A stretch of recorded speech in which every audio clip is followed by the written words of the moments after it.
خیبر پختونخوا حکومت نے year ambulance service شروع کرنے کا فیصلہ کر لیا۔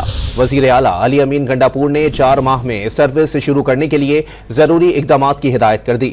گنجان علاقوں کے لیے موٹر بائیک ریسپانس یونٹ قائم کرنے کا بھی فیصلہ ہو گیا ہے۔ مزید جانتے ہیں ڈان نیوز کے نمائندے عارف حیات سے۔ عارف، اپڈیٹ کیجیے گا۔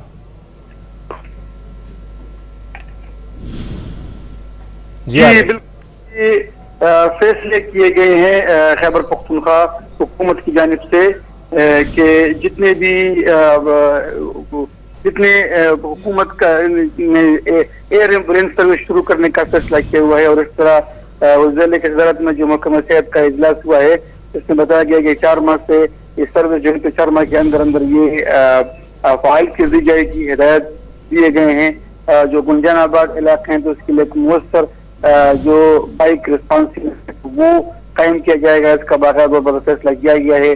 ایسا جو حیات آباد کا علاقہ ہے تو وہاں پر ہیلتھ کیئر سٹی جو ہے تو اس کو ڈکلیئر کرنے کا فیصلہ کیا گیا ہے، اور جتنے بھی سرکاری اسپتال اس میں بزرگ شہریوں کے لیے جو executive health check up program جو ہے تو وہ شروع کرنے کا فیصلہ کیا گیا۔ بڑے فیصلے کیے گئے ہیں محکمہ صحت میں، اس میں سب سے بڑا فیصلہ ایئر ایمبولینس کا ہے، شروع کرنے کا اس کا فیصلہ کیا، 4 ماہ میں وہ شروع کر دیا جائے گا۔ جی بہت شکریہ عارف حیات اپڈیٹ کرنے کے لیے۔